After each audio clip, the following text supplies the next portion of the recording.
Oke, Assalamualaikum warahmatullahi wabarakatuh. Selamat sore Ibu dan rekan-rekan sekalian. Waalaikumsalam.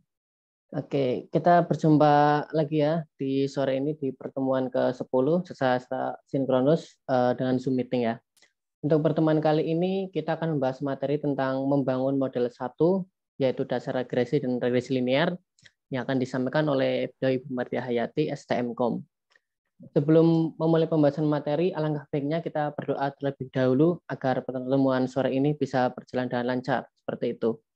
Berdoa menurut agama dan kepercayaan masing-masing dipersilahkan.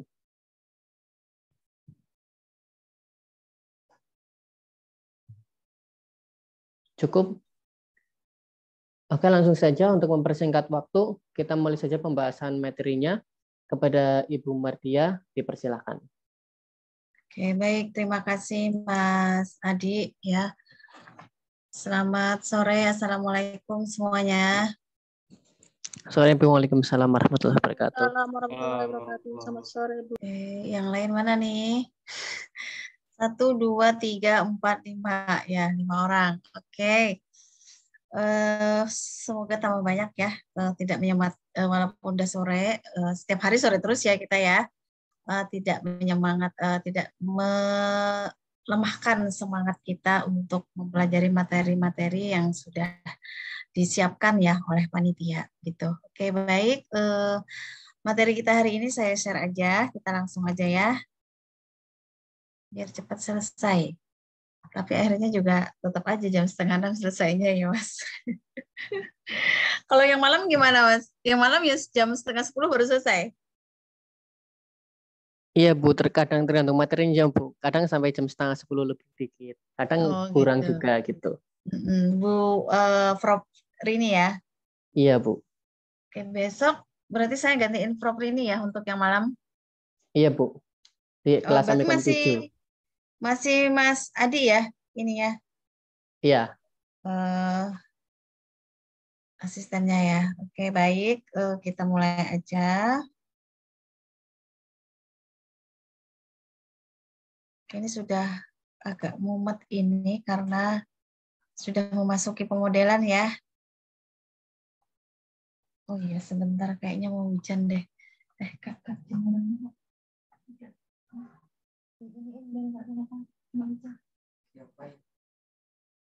Sorry, maaf. Mulai hujan ingat jemuran. Oke. Soalnya udah berkali-kali hari ini ngangkatin jemuran, bolak-balik, panas, nanti hujan, lagi gitu. Oke, baik. Kita mulai aja. Hari ini kita materinya membangun model. Ini ada banyak ya, jadi makanya ada part 1, part 2, mungkin ada sampai part 3 saya juga kurang tahu ya, karena materi hanya dibagikan setiap hari Senin ya sepertinya ya, Mas. Setiap Iya, awal Bu. minggu. Awal minggu. Oke, baik. Pertemuan kali ini untuk part 1 membangun modelnya kita ada dasar regresi dan regresi linear ya.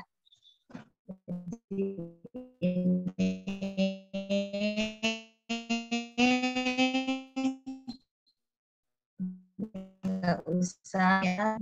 Sebelum kita memasuki di skenario pemodelan ya, di mana pemodelan itu didapatkan dari data training yang kita latih ya sedemikian rupa menggunakan algoritma sehingga menghasilkan sebuah model yang diharapkan bisa memprediksi apa yang mau kita capai ya. Nah, sebelumnya di sini data set yang kita punya itu nanti akan dibagi dua ya. Data training atau data latih, kemudian yang kedua data testing atau data uji ya. Data latih di sini atau data training di sini itu berfungsi untuk menghasilkan atau mengembangkan model ya, menghasilkan sebuah model. Kemudian data uji untuk mengukur performance dari model yang sudah dilatih menggunakan data latih. Jadi nanti di sini pembagian data atau istilahnya disebut dengan splitting dataset gitu ya. Kadang ditanya splitting datasetnya berapa persen? 70-30, 80-20 kah atau berapa? Maksudnya 80 itu berarti 80 data training, 20 data testing. Ya, kira-kira seperti itu. Itu hal yang umum ya ketika kita terjun di machine learning dan deep learning. Nah, tadi splitting data latih, dan data uji. Fungsi data latih di sini adalah untuk membuat model, kemudian yang kedua data uji untuk mengukur performance dari model yang sudah kita buat ya. Bukan kita sebenarnya membuat, tapi mesin ya, mesin yang belajar menggunakan data training yang sudah kita masukkan ke dalam sebuah mesin seperti itu. Nah, contohnya di sini ada sebuah dataset IRIS. Ini sering sekali ya dataset ini bersifat publik di UCI Machine Learning ya. Ini bisa di-download. Ini biasanya sering dipakai oleh para researchers ya dalam melakukan uji coba untuk beberapa metode eksperimen dari machine learning algoritemnya ya. Itu bisa Anda download ya, di sana ada linknya.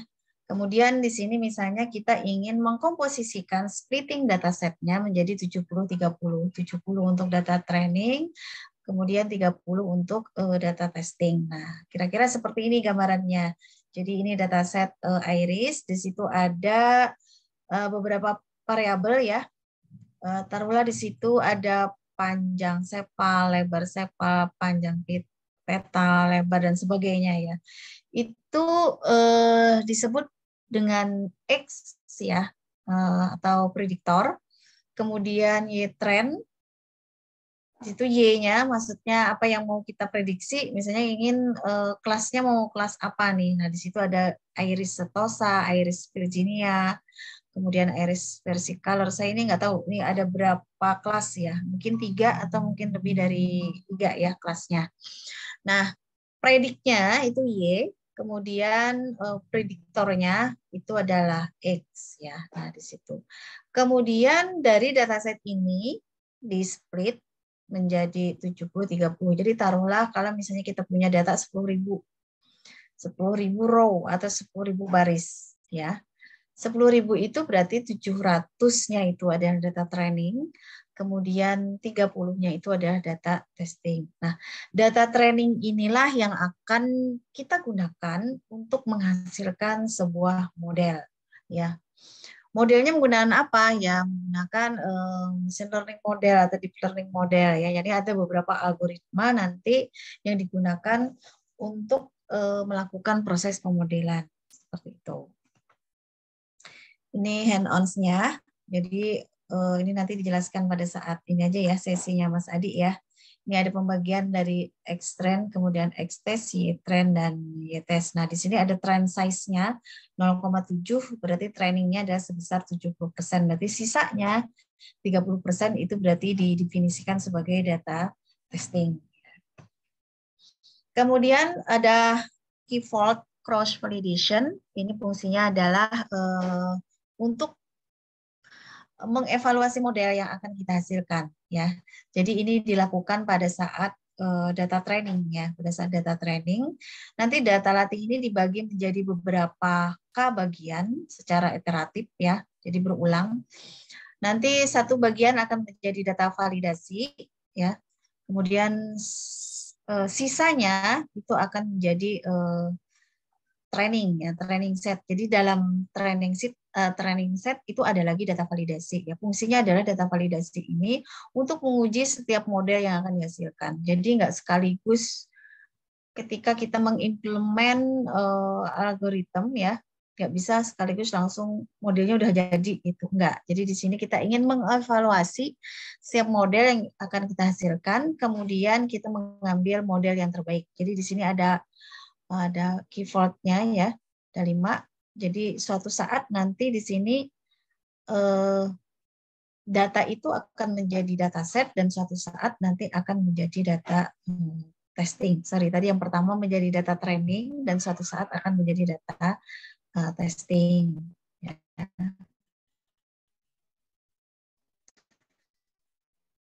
Data validasi maksudnya ya, di dalam proses data training. Ini hand-on-nya, nanti aja langsung jelasin. Kemudian di sini ada prosesnya nih, training, validation, and test data. Ya.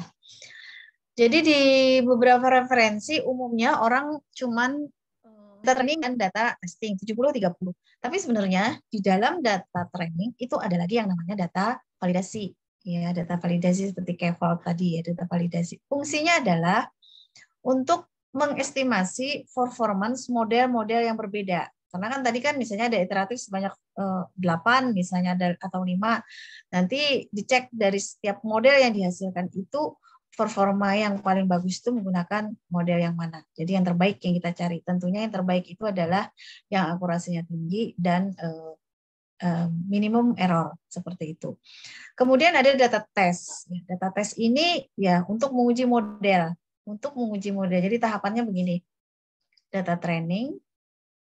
Kemudian pada saat proses training ada namanya data validasi untuk menguji masing-masing model yang diciptakan ya. Entah ada 5 atau 10 model, nanti diambil yang terbaik. Nah, ketika diambil yang terbaik, taruhlah itu yang C gitu ya. Nah, C itu nanti diuji dengan menggunakan data testing. Nah, data testing ini nanti di compare lagi dengan data realnya. Kan itu baru prediksi ya, kemudian realnya seperti apa. Lalu kita melakukan evaluasi yang di situ nanti ada conversion metric dan sebagainya ya. Nah, jadi kebagi dua ya, model selection, model assessment. Jadi di mana antara data training dan validasi itu nanti outputnya atau goalnya yaitu kita ingin memilih model terbaik. Sedangkan data testing kita ingin melakukan assessment terhadap model yang sudah kita pilih tadi. Ya. Ini langkah-langkah untuk eksperimennya ada banyak ya. Tadi kita menentukan yang terbaik yang mana. Dari sekian, kemudian eksperimennya bisa juga dilakukan dengan melakukan grid search. Jadi masing-masing variabel itu dilihat mana yang terbaik dari sekian variabel seperti itu. Kemudian setelah kita melakukan training, kemudian menghasilkan model, ya kita ingin menguji apakah model yang dihasilkan itu sudah mendekati kenyataannya enggak, prediknya sudah mendekati kenyataan enggak. Nah, ada banyak sekali parameter evaluasi di sini, tetapi ini dibagi lagi dalam beberapa kategori ya, tergantung dari task yang akan kita lakukan. Misalnya untuk klasifikasi berarti menggunakan confusion metric misalnya. Kemudian ada AUSI ya. Confusion metric di sana ada akurasi, precision, kemudian recall, kemudian advanced score dan lain sebagainya. Ya, itu untuk kasus klasifikasi. Klasifikasi untuk kategorikal ya, misalnya untuk menentukan kemarin manakah wajah yang bermasker dan tidak bermasker, manakah wajah yang pakai helm dan tidak pakai helm, misalnya seperti itu ya. Nah, itu diukur, kita evaluasi ya, diukur akurasi, presisi dan sebagainya. Itu untuk task klasifikasi. Kemudian untuk task regresi atau prediksi ya, prediksi untuk prediksi bilangan numerik atau kontinu. Ya, kalau tadi kan kategorikal ya, kontinu. Ini kita bisa menggunakan yang namanya MSI atau mean square error, kemudian atau dengan MAPE. Ya, jadi ini khusus untuk bilangan target predik kontinu ya, beda sama yang klasifikasi kan kategorikal. Kemudian untuk task clustering ya, ada Silhouette score, kemudian ada DBI, Davis Boolean Index ya, di mana di sini di DBI ini akan mengukur kerapatan ya, kerapatan untuk masing-masing anggota himpunan yang ada di dalam sebuah klaster, kemudian juga mengukur seberapa jauh pusat ya atau sentroid dari masing-masing klaster seperti itu. Jadi itu evaluasi. Kalau di clustering itu berarti semakin jauh titik sentroid itu data berarti semakin terpisah ya, itu paling bagus. Jadi kelihatan klasternya terlihat dengan jelas. Kemudian yang kedua, semakin dekat anggota himpunan di dalam sebuah klaster dengan titik sentroid itu berarti semakin bagus juga ya. Kira-kira seperti itu untuk cara kerja dari evaluasi clustering. Kemudian untuk parameter evaluasi ini nanti akan dijelaskan secara detail pada pertemuan berikutnya. Oke, berarti ada lagi ya. Mungkin di pertemuan minggu depan mungkin ya. Ini untuk evaluasi. Ini untuk deskripsi pembelajaran kita. Kemudian ini tabel yang hampir setiap kali kita lihat ya. Kita berada di stage yang mana nih saat ini? Business understanding itu sudah di awal-awal minggu pertama, kemudian minggu kedua di data understanding, minggu kemarin kita di data preparation, kemudian sekarang kita di minggu keempat di modeling ya. Kayaknya pas ini ya Mas Adi, desainnya pas nih. Ada 6 part, ada 6 minggu ya sepertinya ya. Jadi kita bisa menebak, berarti minggu depan memang materi kita adalah evaluation. Kita berarti di tahap ini, di tahap modeling ya. Definisi kursus, ini penjelasan aja, menyiapkan parameter modul, kemudian menggunakan tools pemodelan ya. Capaian pembelajarannya adalah peserta dapat menjelaskan dan dapat memahami, kemudian mengimplementasikan model regresi ya dengan algoritma regresi linear dan regresi sederhana dan juga jamak. Untuk toolsnya menggunakan Python dan Scikit-learn ya seperti biasa ya. Ini langsung saja. Nah, kita masuk ke regresi. Regresi. Tentu saja saya rasa kalian sudah memahami dengan betul dengan ini ya regresi. Sebentar saya tanya, kalian sudah mempelajari ini di perkuliahan? Regresi, Mbak Agni, Mas Anas, Mbak Laili, dan teman-teman yang lain, apakah kalian sudah mendapatkan materi ini sebelumnya? Oke, ada yang di chat. Sudah, Bu. Oke, Mas Anas sudah. Yang lain bagaimana? Kalau sudah, maksud saya mau saya lewatin. Ini berapa slide ya kita hari ini ya, Mas Adi? Ada 70-an juga ya? 77, Bu. Iya, ya sepertinya setiap pertemuan memang minimal 70-an, 80-an ya. Ya. Oke, ya mungkin dari kalian ada yang sudah, ada juga yang belum ya. Yang sudah mungkin mengingat-ingat lagi ya. Kemudian yang belum perlu disimak dan juga mudah-mudahan nanti ketika di perkuliahan mungkin bisa jadi semester 6 atau semester 7 kalian mendapatkan materi ini. Jadi ketika perkuliahan saya sudah dapat materi ini di pas ikut program mikrokredensial misalnya ya, jadi lebih enak ya belajarnya. Oke, regresi ya. Di sini regresi ini adalah sebuah proses untuk memprediksi nilai kontinu ya. Jadi ini adalah sebuah algoritma dari machine learning, dari machine learning ya, yang digunakan untuk memprediksi nilai kontinu. Jadi kita ngajarin mesin dari sekumpulan data training tadi untuk menghasilkan sebuah model, kemudian modelnya digunakan untuk memprediksi. Dalam hal ini, prediksi yang akan kita capai adalah nilai kontinu. Contoh, di sini ada sebuah dataset yang terdiri dari X dan Y. X itu adalah, listrik mati. Cek, masih bisa ya? Suara saya terdengar? Masih, Bu, aman. Masih, Bu. Udah mulai cukup. Saya tadi sempat ngecas ya. Hujan deras di sini. Sebentar.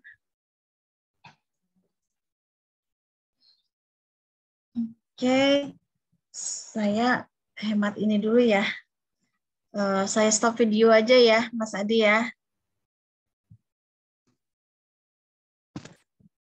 Biar hemat. Oke.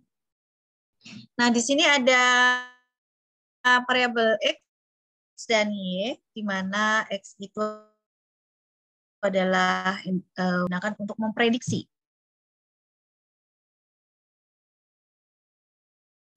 Kemudian Y ini di situ ada X sebagai variabel bebas, karena di situ independen ya. Ada engine size, ada cylinder, ada full. Ini sepertinya untuk memprediksi kadar emisi CO2 ya. Cek, kok hilang? Mas Adi masih kedengeran? Masih, Bu. Masih ya? Oke. Cuma kadang suaranya putus-putus, Bu. Nggak tahu Nah, di sini sinyalnya ada Ibu atau saya. yang mau diprediksikan gimana?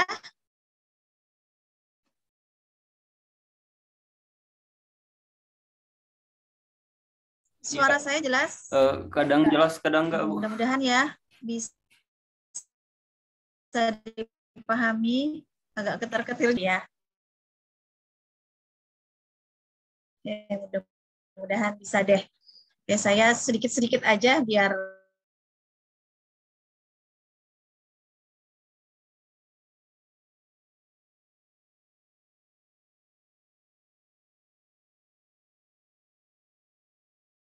yang akan kita prediksi.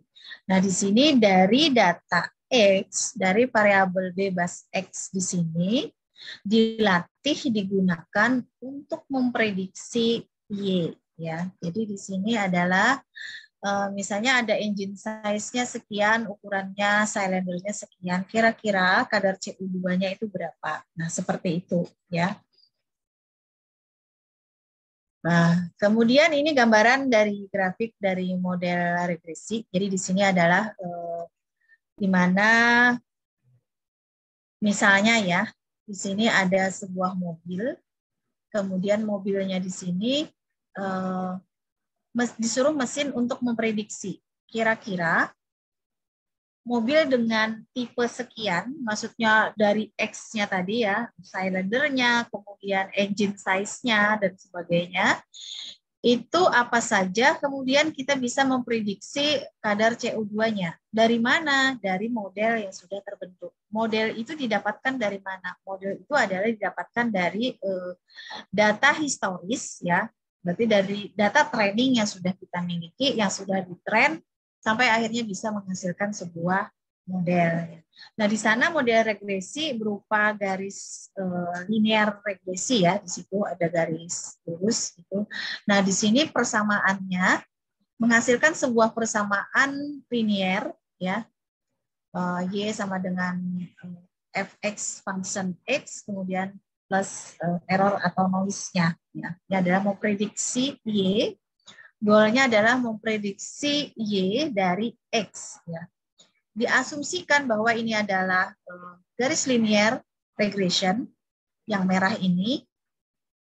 Ini adalah ketika titik-titik itu berada di garis merah ini, itu berarti adalah prediknya. Ya. Kemudian yang poin-poin ini adalah aktualnya, seperti itu. Ya. Nah, selanjutnya ini di mana sih posisi regresi di dalam sebuah machine learning? Jadi ini adalah algoritma-algoritma atau pendekatan-pendekatan yang ada di dalam machine learning ya. Dibagi dua ya, kemarin sudah sempat kita bahas juga supervised dan unsupervised learning. Kalau supervised learning berarti ada peran di situ, goal summary atau ground truth, peran manusia ya untuk ngajarin mesin, sedangkan unsupervised itu tanpa adanya proses pengawalan dari dalam hal ini manusia ya. Jadi udah data dicemplungin aja ya. Jadi dia bekerja kemudian menghasilkan sebuah insight baru yang ada di dalam dataset. Tetapi kalau supervised itu kita ajarin. Nah, supervised terbagi dua, klasifikasi dan regresi. Kalau klasifikasi itu tadi untuk goalnya untuk data kategorikal, kalau regresi untuk data numerik kontinu, seperti itu ya, itu posisinya. Kemudian di situ ada berbagai macam algoritmanya. Untuk regresi ada linear regression, kemudian SPR, ada ensemble method. Ensemble method ini merupakan mix ya, perpaduan dari berbagai macam algoritma kemudian jadi satu menghasilkan ensemble method seperti itu. Kemudian ada juga decision tree, kemudian ada juga neural network seperti itu. Cek suara saya masih kedengaran? Masih, Masih, Bu. Ibu. Ya, alhamdulillah masih ya. Nah, ini kira-kira gambaran dari cara kerja dari machine learning ya. Cara kerja dari machine learning, mesin itu bekerja berdasarkan knowledge yang dia punya. Knowledge-nya dari mana? Dari dataset ya. Jadi di sini ada sebuah permasalahan, kemudian diformulasikan ya dalam bentuk baris-baris data tadi, baris-baris data yang terdiri dari X dan Y. Kemudian di sini diekstraksi ya, feature ini diekstraksi bisa memanfaatkan feature yang ada, atau misalnya feature yang ada itu dari kemarin kita sempat bahas pre-processing ya. Misalnya ada 20 feature, ada 20 X yang tidak berkorelasi dengan Y, itu ada 5 misalnya. Berarti 5 itu tidak usah kita pakai, bisa kita buang. Itu namanya feature selection. Atau kita punya fitur yang fitur tersebut masih kurang ya untuk menghasilkan sebuah model yang bagus. Jadi kita lakukan feature extraction. Jadi ini biasanya lebih fiturnya jadi lebih kaya ya seperti itu. Nah, setelah itu digunakanlah feature ini pada proses training data. Pada saat proses training data menggunakan algoritma learning, menggunakan algoritma machine learning, sehingga muncullah di situ, makanya di situ ada X, kemudian prediktor, ini adalah hasil modelnya, hasil model learning algoritmnya untuk menghasilkan Y sebagai prediktor ya. Jadi di situ ya. Ada suatu hubungan antara Y dan paling tidak X ya. Maka dapat dimodelkan hubungan tersebut dalam sebuah fungsi ya. Suatu fungsi yang tidak diketahui dan E adalah random error, jadi pasti ada errornya ya, dan tidak tergantung dari X dan min 0. Jadi di sini ada garis linier ya atau non linier yang akan bentuknya seperti ini. Nah, nanti dilihat dari X yang ada ini ya berpengaruh terhadap Y. Jadi kita di sana bisa memprediksi ya, oh kira-kira feature mana nih, X mana sih yang berkorelasi dengan Y, seperti itu. Selanjutnya bagaimana melakukan estimasi F atau function ya, fungsi linear tadi ya. Ini untuk keperluan prediksi, untuk keperluan inferensi juga. Jadi pertama kita asumsikan bahwa himpunan kita itu adalah himpunan training data. Jadi ada X1 dengan Y1, X2 dengan Y2, ya, dan sebagainya. Nah, itu nanti akan dilatih secara bersama-sama di dalam sebuah data training pada saat pemodelan.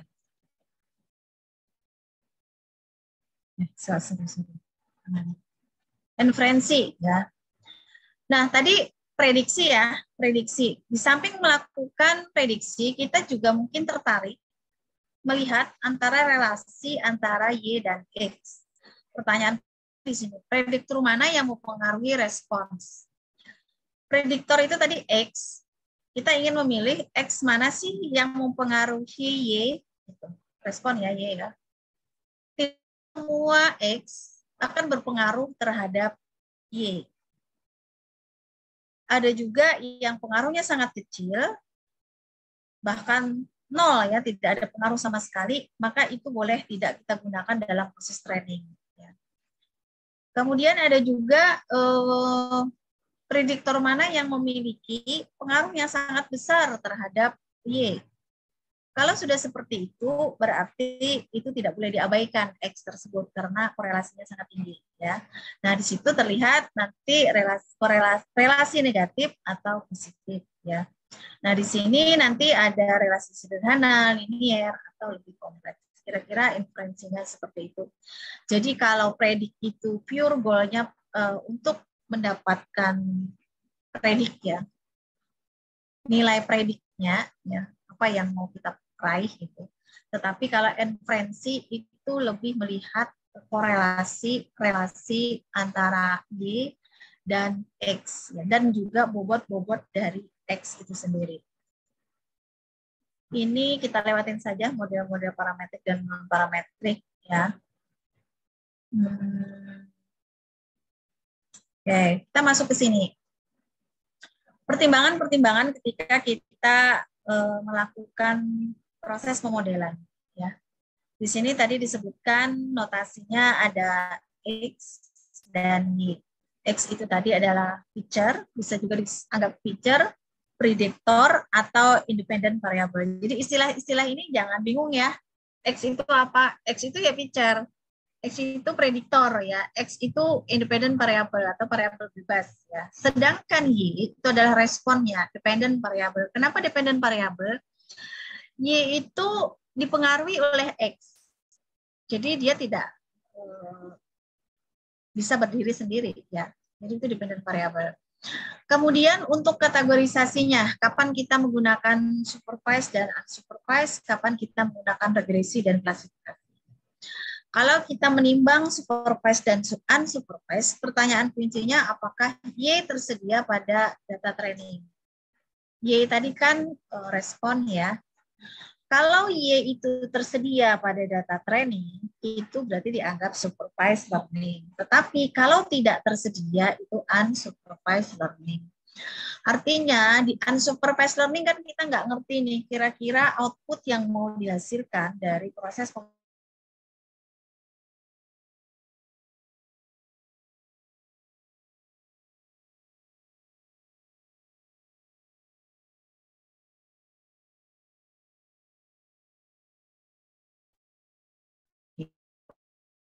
kemudian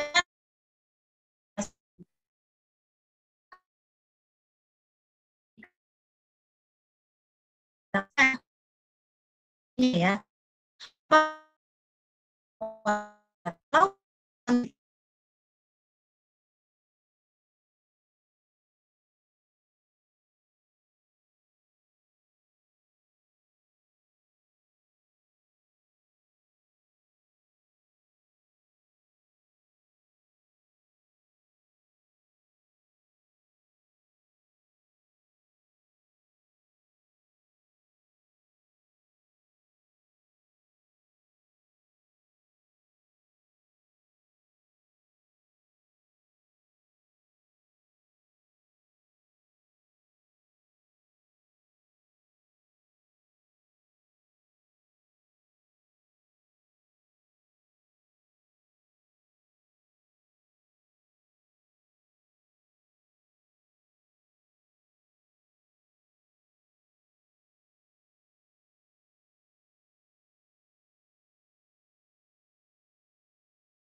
Cek, apakah suara saya masuk teman-teman?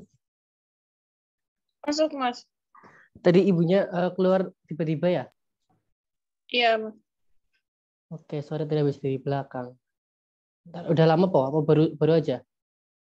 Baru aja. Oke, siap. Terima kasih.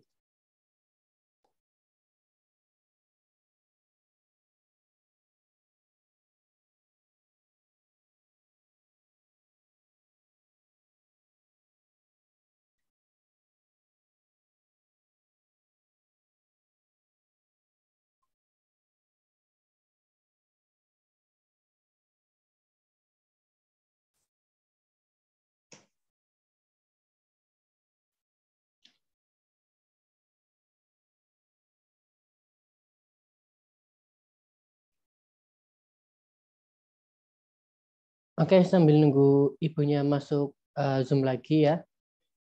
Bisa teman-teman ini ya, bisa presensi di Ispada dan siapkan ini eh, untuk contoh kasus yang ada di pertemuan 10 di Ispada. Silakan di-download, dimasukkan ke Jupyter, nanti kita praktikum bareng-bareng. Begitu.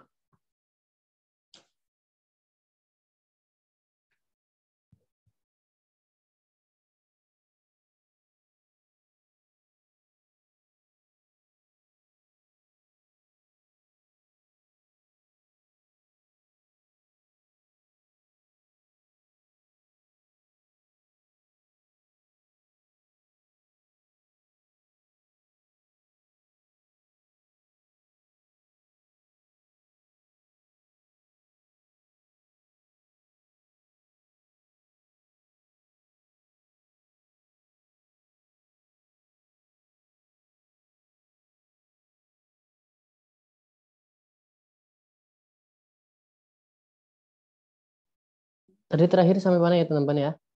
Yang masih inferensi atau ya udah metode parametrik?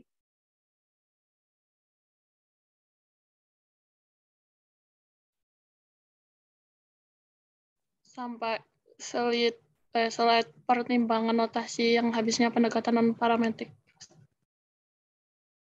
Oh, yang pertimbangan notasi. Oke, siap.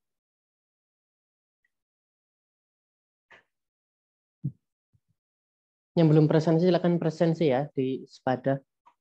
Persiapkan juga untuk contoh kasusnya pertemuan 10.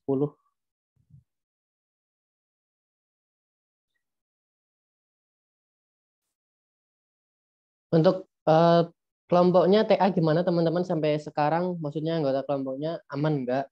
Atau mungkin ada kendala di bagian apanya gitu? Nggak apa-apa diobrolin aja biar teman-temannya juga tahu gitu kan.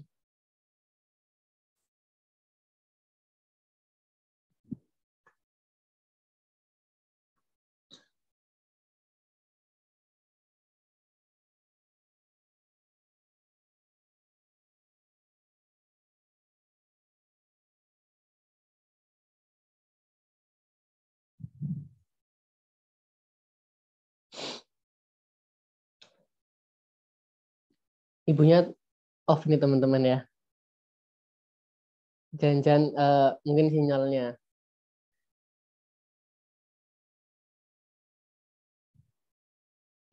Kalau ya kita tunggu saja ya.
Mas mau nanya, Ya, Mbak Agni gimana? itu untuk tugas TA-nya ya Mas, kan itu boleh dari portal data ya. Nah contoh Ya, dari portal data itu ini bukan Mas, data.go.id, data apa? data.go.id. Bisa. Itu Nah kalau itu nggak salah ada di ini Mbak, ada di pertemuan 5. Cek aja di PDF-nya. Di pertemuan 5 itu ada beberapa sumber yang dicantumin di situ di slide-nya. Ada banyak, ada portal data Bandung, portal data Indonesia, dan apa itu saya lupa nggak ingat. Ada di pertemuan 5. baik, Mas.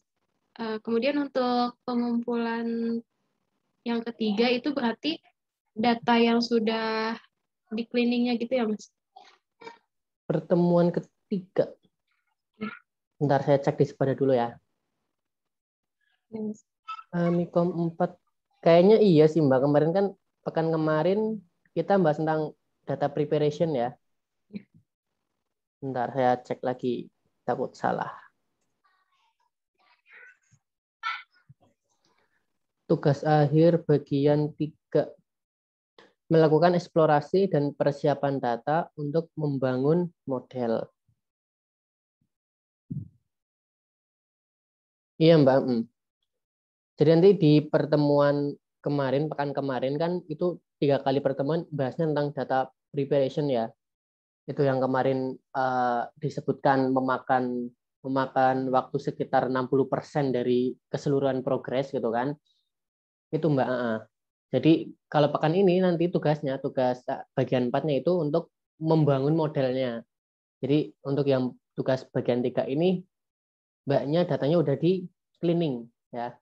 Pokoknya udah dibersihin, udah termasuk di sampling kalau misalnya kelasnya imbalance, maksudnya nggak seimbang, terus buang data-data yang konsisten, maksudnya nilainya sama. Kalau nilainya sama kan nggak berpengaruh terhadap hasil klasifikasi atau regresi. Pokoknya itu kemarin yang bagian 3 itu, data preparation semuanya. Itu ya Mbak ya, cleaning datanya. Jadi di bagian 4 ini kita udah tinggal pakai aja untuk bangun modelnya, bukan lagi ngurusi sampling data, ngurusi cleaning dan lain-lain. Itu ya Mbak Agni ya. Oke, siap Mas. Oke, Mas. Siap, sama-sama. Teman-teman yang lain ada kendala atau tidak? Hari ini kita ada deadline ya, nanti malam. Sudah saya ingatkan juga minggu kemarin saya rasa. Di tanggal 22 jam 23.59. Itu ada tugas mandiri 789, terus ada TA bagian berapa lupa saya. Bagian 1 dan sesi industri. Jadi ternyata saya lihat itu mulai dari sisi industri kemarin, sesi industri yang ketiga, dan seterusnya, nanti bakal ada tugas mandirinya untuk merangkum sesi meetingnya. Ya. Soalnya ini juga di SIP, sesi industri pertemuan 4, nanti juga ada tugas mandiri untuk merangkum juga. Kalau misalnya teman-teman kemarin ada yang berhalangan hadir untuk Zoom meeting pas hari Sabtu kemarin, pertemuan 3, bisa cek di spadanya. Sudah saya upload untuk record sesi industrinya ya, di spadanya. Sesi industri 3. Juga untuk setiap hari maksudnya setiap pertemuan seperti ini, ada tugas mandiri. Kita kan sekarang tugas mandiri, bukan tugas mandiri, pertemuan ke-10. Besok 11 dan lusa 12 itu ada tugas mandirinya masing-masing. Kalau nggak salah deadline-nya tanggal 29. Itu teman-teman. Oke. Tetap semangat ya teman-teman ya, walaupun tinggal sedikit gitu. Nah ini gimana kalau misalnya ini yang aktif cuma segini doang, cuma 8 anak doang. Nah terus teman-teman yang lain gimana di grup tuh? Kan kemarin kelas ini ada 18 kalau nggak salah ya. Enggak ding, Amikom 4 itu banyak, sampai 20 sekian. Ada kendala nggak sama teman-teman kelompoknya?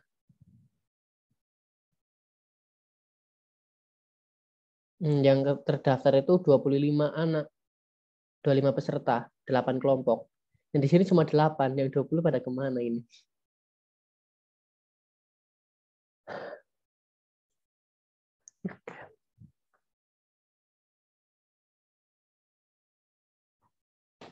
Ya Mas, sama tugas bagian TA bagian 3 malam ini juga ya Mas. Bagian 3, wait. Ya, tugas bagian 3.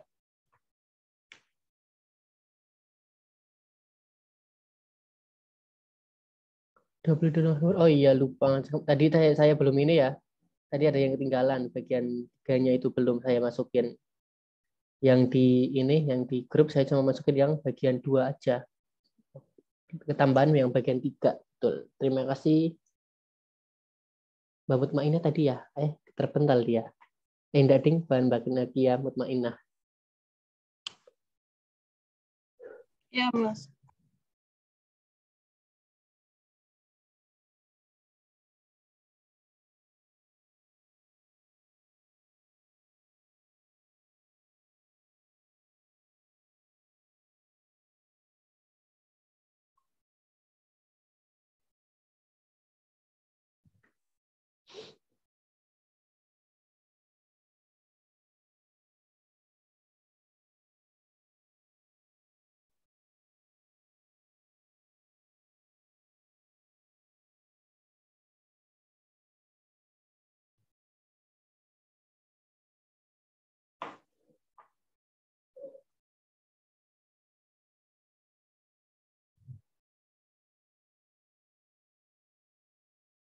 Mungkin sambil nunggu ibunya ini kayaknya sepertinya cukup lama ya. Mungkin ibunya di sana lagi nggak mendukung cuacanya. Saya sambil ini ya untuk praktikumnya aja ya. Nanti untuk teorinya bisa dilanjutkan oleh Bu Dia. Seperti itu teman-teman ya. Silakan teman-teman download contoh kasus yang di pertemuan 10, terus masukkan ke Jupyternya. Kita ini aja langsung ya, langsung praktikum aja. Sambil nunggu ibunya, nanti kalau misalnya ibunya udah join masuk, baru kita lanjut materinya. Apakah share screen saya udah kelihatan di layar kalian, teman-teman? Sudah, Mas.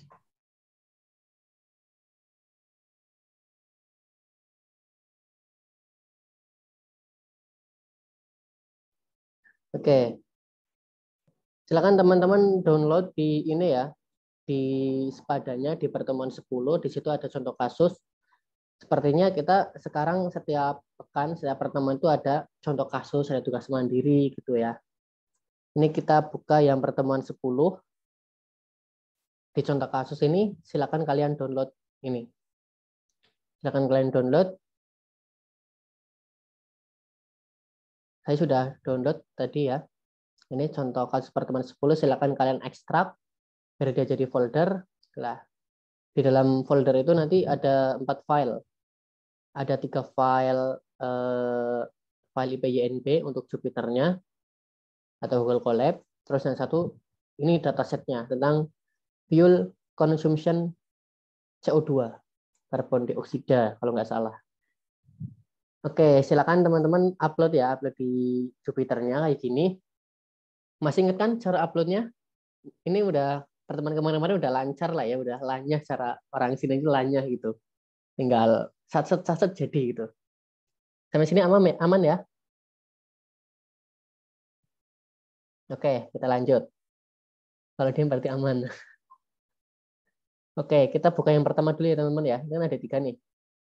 Ada 3 file IPYNB dan 1 file CSV. Dia itu Excel, tapi ekstensinya CSV. Dia datanya dipisah dengan koma gitu. Oke, kita buka yang pertama, contoh kasus 10 ini. Oke, di file yang pertama ini,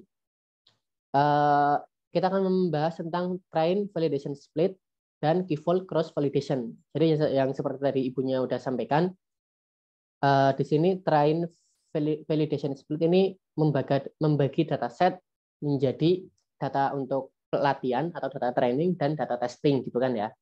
Jadi misalnya ada 10.000 data nih, dengan kombinasi 70%, 30%, maksudnya 70% untuk data training atau data latih dan 30% untuk data testing. Sebenarnya ada kombinasi lain selain 70-30 yang biasa digunakan ya. Ada 60%, 40%, 60 untuk data training, 40% untuk data testing, ada yang 75-25, ada yang 80-20. Kalau saya biasanya pakai yang kombinasi 80-20. Tapi yang jelas data trainingnya itu lebih besar ya jumlah datanya daripada untuk data testing. Oke, di dalam data training itu dibagi lagi sebenarnya menjadi 2, yaitu data train dan data validation. Nah ini yang akan kita bahas, yaitu data train dan data validation split. Seperti itu kan pembagian ya, pemisahan di split gitu. Terus ada key-fold cross validation. Jadi dari data training yang kita dapat itu dibagi menjadi beberapa sekat-sekat gitu ya. Misal ada satu rumah nih, satu sekolahan aja dibagi menjadi beberapa kelas. Misal ada 5 kelas, satu sekolahan ada 5 kelas. Yang pertama, kelas A, dia sebagai data testingnya, yang lain data training. Ntar ketemu akurasinya berapa. Nanti gantian yang kelas B, nanti gantian yang C sampai kelas, dan terakhir sampai kelas E. Nanti masing-masing akurasi dari masing-masing kelas itu nanti dicari rata-ratanya.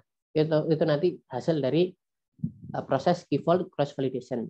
K itu maksudnya banyaknya kelas gitu ya. Misal ada satu sekolahan, kalau misalnya K-nya 5 berarti dibagi menjadi 5, dibagi menjadi 5 ruangan gitu. Kalau 10 ya 10. Gitu. Ini K-nya bebas. Saya nggak tahu juga ini yang biasa dipakai berapa gitu, tapi yang saya sering jumpai kalau nggak 5 ya 10 gitu. Oke, kita masuk ke ininya, dataset. Kita di sini mau dataset iris ya, tidak disertakan dalam contoh kasus yang tadi kita download. Jadi teman-teman bisa download sendiri di UCI Machine Learning. Ini saya kira dataset iris ini dataset yang sering muncul ya di penelitian-penelitian. Oke, seperti biasa kita import library ya. Library namanya scikit-learn, sklearn atau scikit-learn. Nah, dari library itu kita import fungsi dataset sini. Kita definisikan variabel namanya variabel iris. Isinya apa? Yaitu untuk membuka ini dataset.load iris. Oke. Terus di sini ada variabel x kapital dan y kecil ya, x dan y. Ini kalau x dia itu isinya data-data fitur. Kalau y ini targetnya. Kalau misalnya kita tadi punya data mana ya tadi ya? Wait. Lah ini. Yang namanya fitur ini ya teman-teman ya. Panjang sepal, lebar sepal, panjang petal, lebar petal ini ya. Ini namanya fitur atau ada yang nyebutnya atribut gitu. Dan ini kelas. Jadi kelas itu ya targetnya gitu. Kalau misalnya ada dataset ini, dataset penyakit jantung gitu kan ya. Misal di bagian atribut ini ada umurnya, terus tekanan darah, terus berat badan, terus mungkin kandungan gula dalam darah, kolesterol dan lain-lain. Terus yang kelas itu nanti dia ini dia penyakit jantung atau enggak, beresiko penyakit jantung atau enggak gitu, berdasarkan atribut yang ada. Jadi di atribut itu nanti dijelaskan ini orang umurnya sekian, terus gula darahnya sekian, tekanan darahnya sekian dan lain sebagainya ya, ada banyak. Terus nanti dibikin kelas ini, di kelas target itu dia ini labelingnya itu dia beresiko terkena penyakit jantung atau enggak gitu. Berdasarkan data-data sebelumnya. Ya kalau misalnya kita bikin gampangnya ya, kalau yang training ini, yang atribut ini ciri-cirinya gitu loh. Terus yang kelas ini penyakitnya gitu. Berdasarkan ciri-ciri yang udah disebutin, kira-kira penyakitnya apa ya gitu. Itu yang namanya target atau fitur, atribut atau fitur dan target atau kelas ya. Nama lainnya itu. Oke. Di sini nilai X kita isi dengan data atau atributnya ya. Sementara Y ini sebagai target. Ini targetnya tadi yang ada iris sentosa, iris virginica, iris versicolor dan sebagainya. Terus kita udah dapat X dan Y-nya, udah dapat datanya.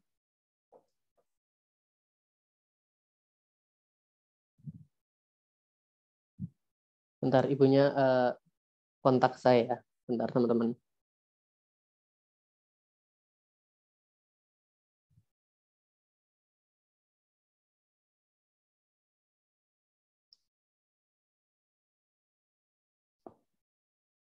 Oke, kita lanjutin.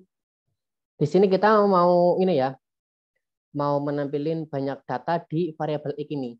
Jadi kita tadi udah deklarasikan nih variabel X dan Y. Terus kita mau mengetahui, mau nyari tahu ya, nilai X itu sebenarnya ada berapa data sih gitu. Kita pakai fungsi len. Len dalam kurung X. X ini X yang tadi ini ya. Kita dapati bahwa di variabel X ada 150 data. Dari data X ini kita mau menampilin semua atribut 10 baris pertama. Maksudnya 10 fitur, 10 kolom di 10 baris pertama. Yaitu dengan perintah X kurung siku tanda titik 2 10. Ini maksudnya ini ya dari 0 sampai 10 gitu. 10 data pertama gitu. Kita tampilin hasilnya seperti ini. Ternyata di sini cuma ada 1 2 3 4 ada 4 fitur ya atau 4 atribut. Tadi setelah kita nampilin 10 data pertama pada data X, sekarang kita tampilin 10 data pertama pada data Y atau data target.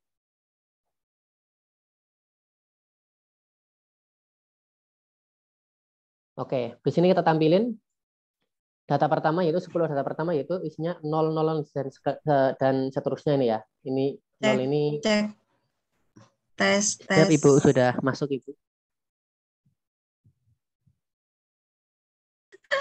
Mohon maaf ya. Ini koneksi mati terus koneksinya juga di rumah, internet dari beberapa provider juga mati semua. Tadi Mas Adi sampai mana? Ini lagi jelasin yang contoh kasus pertama, Bu. Oke, saya stop share saja ya, Bu, ya. Gitu. Nanti dilanjutkan. Ini saya Ibu, lanjutkan aja ya, Mas. Siap, Bu. Saya stop share. Mumpung saya ada sinyal nih. Siap, Ibu. Suaranya jelas nggak ya? Aman, Bu. Ya, sebentar. Tadi sampai mana ya kita ya? Dan share screen-nya. Masih proses, Bu. Oke. Sudah terlihat, Bu, untuk ini PPT-nya? Sudah ya. Oke, kita tadi sampai atau kuantitatif ya. Oke, baik. Saya salah dasarnya itu ya. Baik, saya cek ya. Jadi di sini untuk beberapa pertimbangan ketika kita melakukan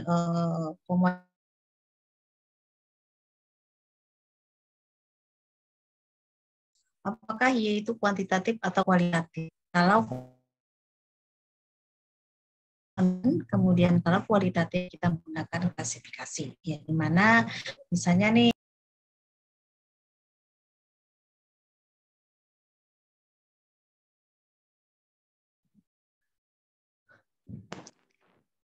Sepertinya ibunya termutar lagi ya, teman-teman ya. Karena emang kondisinya lagi hujan, sepertinya di Jogja itu setiap sore hujan. Mohon dimaklumi ya.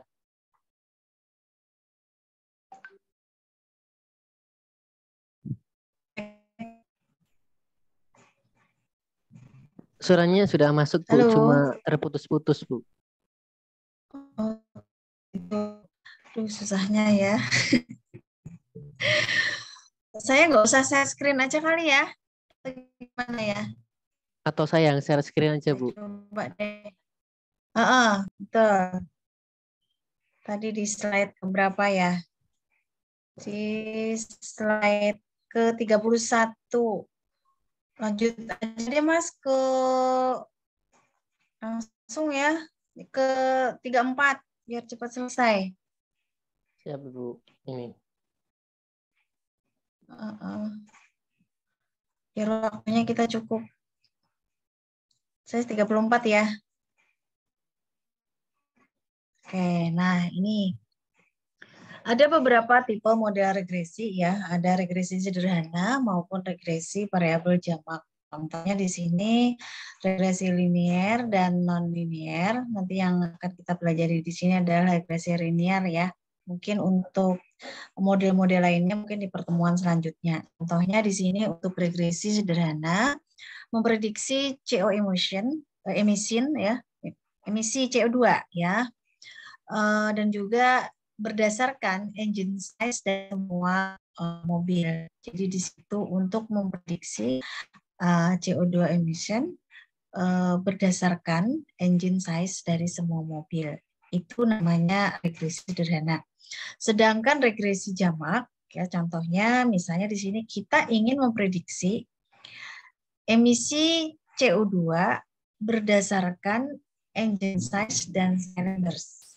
Jadi di situ X-nya, prediktornya itu lebih dari 1, maka dikatakan jamak ya. Jadi ada tunggal atau sederhana linier dan ada juga variabel jamak linier. Ya, itu dilihat dari prediktornya. Prediktornya 1 itu berarti cukup dengan regresi sederhana linier.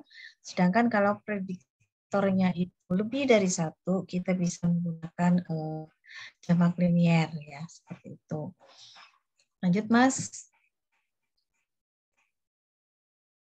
Lanjut Mas Adi. Oke, nah ini ada beberapa contoh pengaplikasian ya, aplikasian regresi. Kita bisa memperkirakan penjualan produk, misalnya dari data-data yang ada dikumpulkan dari tahun ke tahun, maka perakiraan penjualan produk ini ketika misalnya mau Lebaran nih, kira-kira produk yang mana yang akan mengalami peningkatan.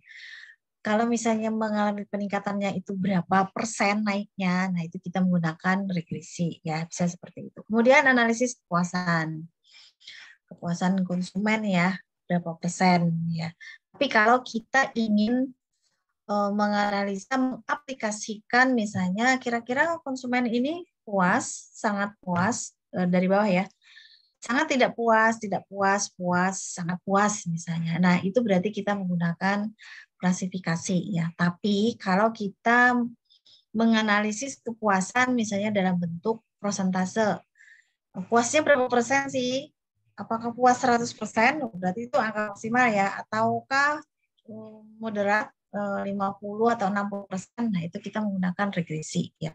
Kemudian estimasi harga tadi dalam bentuk nominal ya, continue. Kemudian pendapatan pekerjaan, salary ya. Misalnya prediksi untuk tenaga IT di 5 tahun ke depan itu prediksinya meningkat berapa persen pendapatan mereka, atau mungkin berapa sih salary yang diterima oleh pekerja di bidang IT untuk 5 tahun ke depan. Nah, itu adalah contoh-contoh pengaplikasian regresi ya.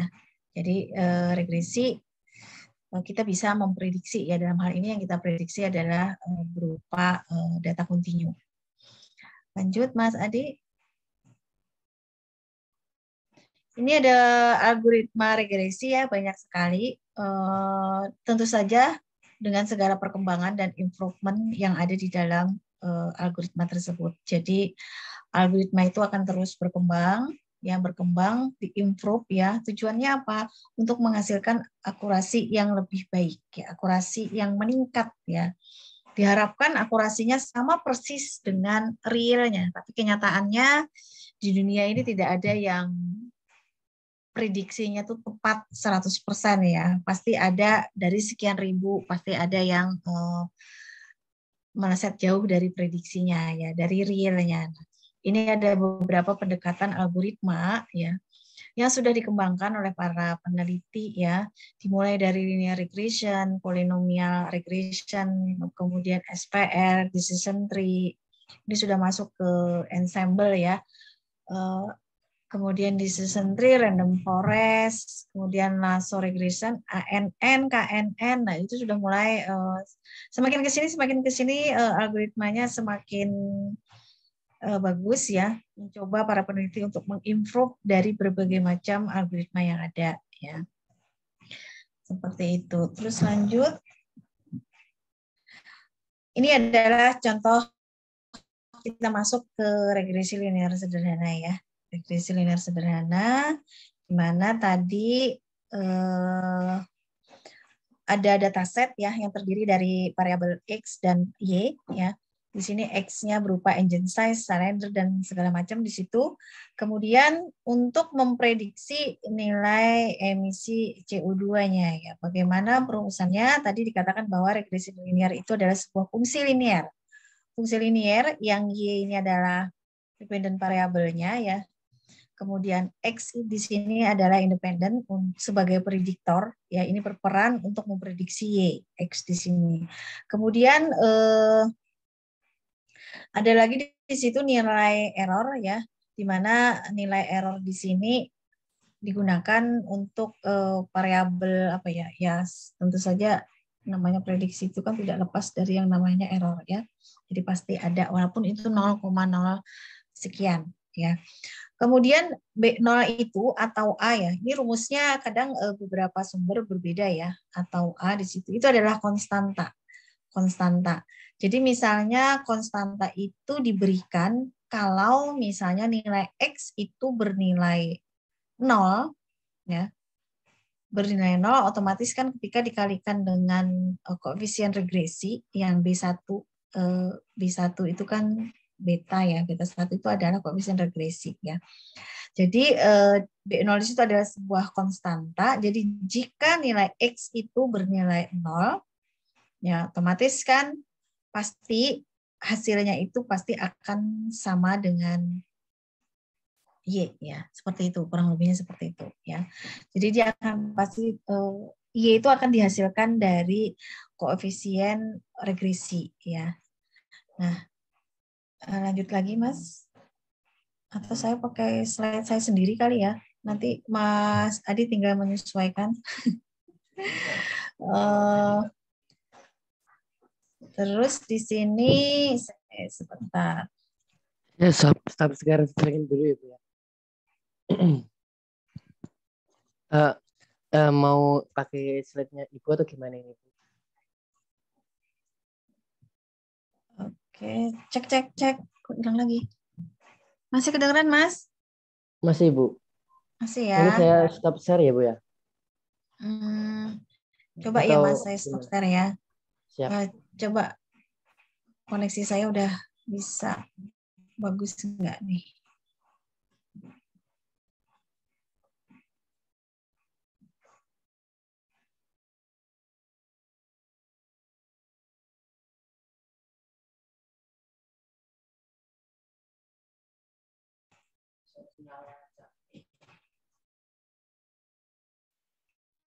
Oke, udah kelihatan Mas? Cek. Sudah Ibu. Oke. Nah, ini adalah topologi regresi linear ya. Saya share screen.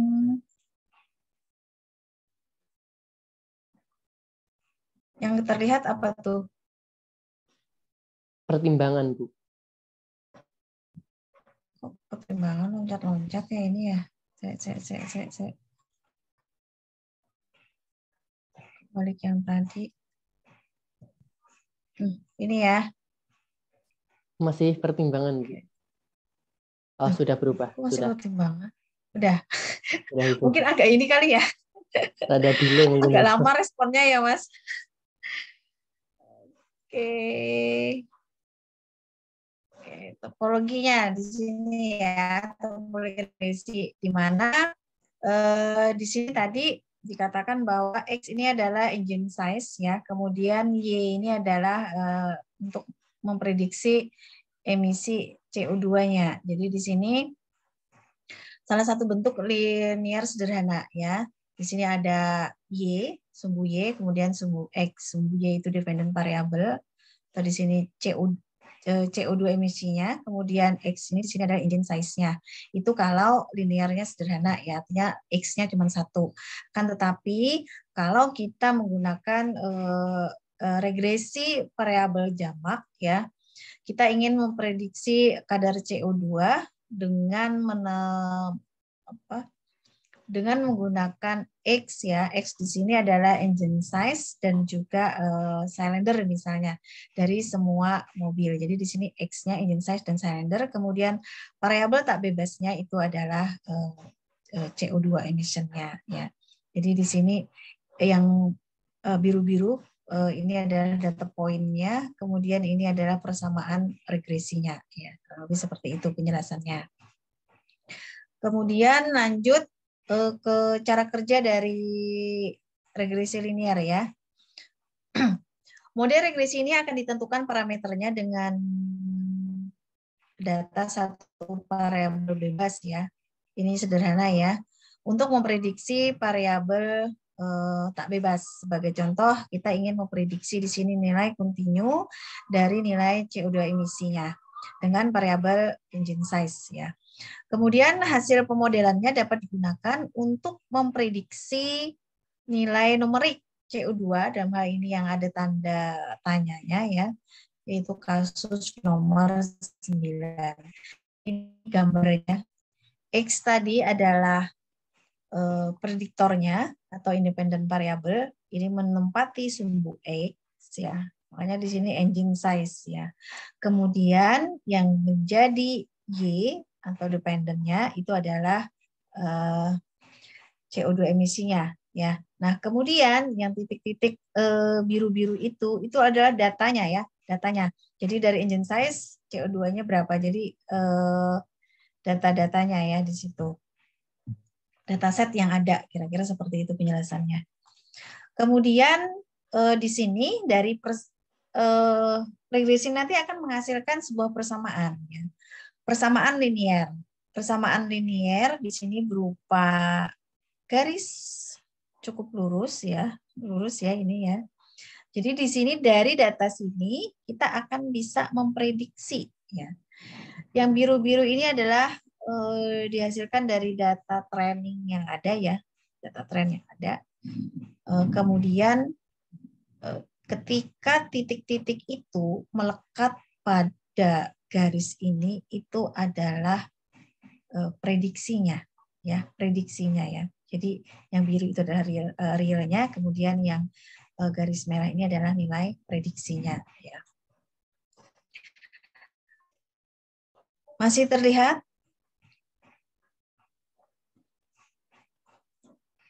Masih ya? Ya. Oke. Nah, garis merah pada gambar adalah model linear yang dihasilkan dari algoritma regresi linear yang seperti saya sebutkan tadi.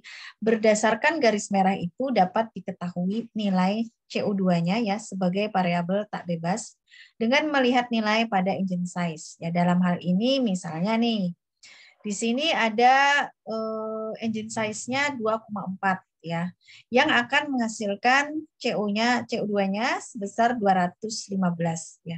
Dari mana 215? Dari persamaan linearnya. Jadi kita tinggal memasukkan nilai X-nya di sana. Berikut tadi kan rumusnya Y sama dengan konstanta ya plus koefisien relasi dikalikan dengan nilai X ya. Nah, itu menghasilkan persamaan regresi yang tinggal kita masukkan datanya, menghasilkan 215. Artinya apa di sini? Ketika ada engine size 2,4, maka prediksinya itu CO2-nya itu adalah 215. Seperti itu ya gambarannya dari cara kerja regresi linear. Kemudian selanjutnya regresi linear sederhana. Jadi di sini cuma ada single prediktor, yaitu cuma ada engine size ya atau X1-nya. Tapi kalau dijamak nanti ini pasti banyak ya sampai ke belakang. Jadi plus theta 1 X2 dan sampai dengan XN seperti itu.